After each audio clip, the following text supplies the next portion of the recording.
Telegram messaging app के founder और CEO Pavel Durov को शनिवार शाम को गिरफ्तार कर लिया गया।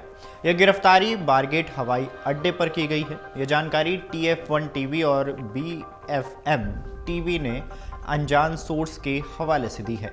ड्यूरोव अपने प्राइवेट जेट में अजरबैजान के लिए यात्रा कर रहे थे। गिरफ्तारी वारंट जारी होने के बाद से टेलीग्राम के संस्थापक ने फ्रांस और यूरोप की यात्रा से दूरी भी बना ली थी। मीडिया रिपोर्ट्स के मुताबिक फ्रांसीसी सीमा शुल्क से जुड़े फ्रांस के धोखाधड़ी विरोधी कार्यालय के अधिकारियों ने शनिवार शाम को फ्रांसीसी रूसी अरबपति को हिरासत में लिया। ऐसे में अब सवाल आता है कि उन्हें गिरफ्तार क्यों किया गया है। तो चलिए इस वीडियो के माध्यम से आपको बताते हैं। दरअसल ये गिरफ्तारी एक पुलिस जांच के तहत की गई है, जो टेलीग्राम पर मॉडरेटर की कमी पर केंद्रित थी। पुलिस ने शुरुआती जांच में पाया कि मॉडरेटर की कमी ने मैसेजिंग ऐप पर आपराधिक गतिविधियों को बिना रोक टोक के चलने दिया।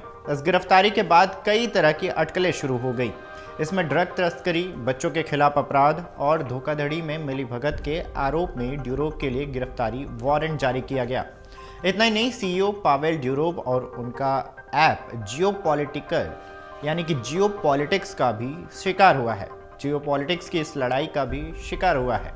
रूस में जन्मे सीईओ पावेल ड्यूरोव ने टेलीग्राम की शुरुआत साल 2013 में अपने भाई के साथ की थी।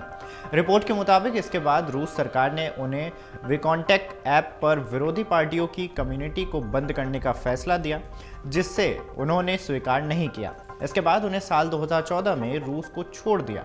ड्यूरोव ने अगस्त 2021 में फ्रांसीसी नागरिकता स्वीकार की थी। ड्यूरोव वीकॉन्टैक्ट सोशल नेटवर्क के संस्थापक भी हैं। उन्होंने 2014 में तब रूस छोड़ दिया था जब उन्होंने वीकॉन्टैक्ट उपयोगकर्ताओं के डेटा को रूसी सुरक्षा सेवाओं के साथ साझा करने से इनकार कर दिया था। बाद में रूस ने टेलीग्राम पर भी प्रतिबंध लगाने की भी कोशिश की थी। टेलीग्राम का रूसी भाषी लोग व्यापक रूप से इस्तेमाल करते हैं। इसके जरिए यूक्रेन में युद्ध के बारे में अहम जानकारी साझा की जा रही है। कहा यह भी जाता है कि कथित तौर पर रूसी सेना संचार के लिए टेलीग्राम का ही उपयोग करती है। माना जाता है कि दुनिया भर में टेलीग्राम के 900 मिलियन से ज़्यादा उपयोगकर्ता हैं। मीडिया रिपोर्ट्स की माने तो साल 2022 में रूस और यूक्रेन के युद्ध के बीच टेलीग्राम सूचनाओं के एक मुख्य सोर्स के रूप में सामने आया, जहां दोनों तरफ से अनफिल्टर्ड इंफॉर्मेशन को भेजा जा रहा था, जिसमें कुछ गलत जानकारियां भी थी। ये दोनों तरफ से भेजे जा रहे थे। इसके बाद कई विशेषज्ञों ने कहा कि यह एक वर्चुअल बैटल फील्ड है। यूक्रेन के राष्ट्रपति वोलोडिमिर जेलेंस्की और उनके अधिकारियों के साथ ही रूसी सरकार द्वारा इसका काफ़ी उपयोग किया जाता है। रूसी सरकार भी इसका इस्तेमाल करती है और गलत जानकारी का खंडन भी करते हैं। खैर, रूसी विदेश मंत्रालय ने कहा है कि पेरिस में उसका दूतावास ड्यूरोव को लेकर स्थिति को स्पष्ट कर रहा है। साथ ही उन्होंने ये भी कहा कि पश्चिम गैर सरकारी ठिकानों और संगठनों से उनकी रिहाई की मांग रखने की कवायद भी की जाएगी। रूस ने टेलीग्राम को साल 2018 से ब्लॉक करना शुरू कर दिया था, क्योंकि ऐप की तरफ से कोर्ट का ऑर्डर मानने से इनकार कर दिया गया था।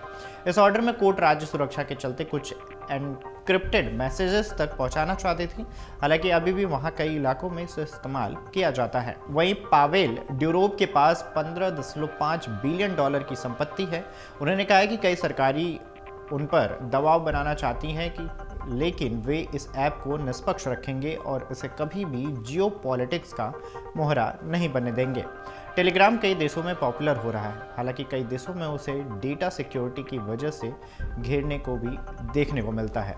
अगर आप ये वीडियो YouTube पर देख रहे हैं तो हमारे चैनल को सब्सक्राइब करें और बेल आइकन को दबाना ना भूलें। अगर आप Facebook पर ये वीडियो देख रहे हैं तो हमारे पेज को लाइक करें।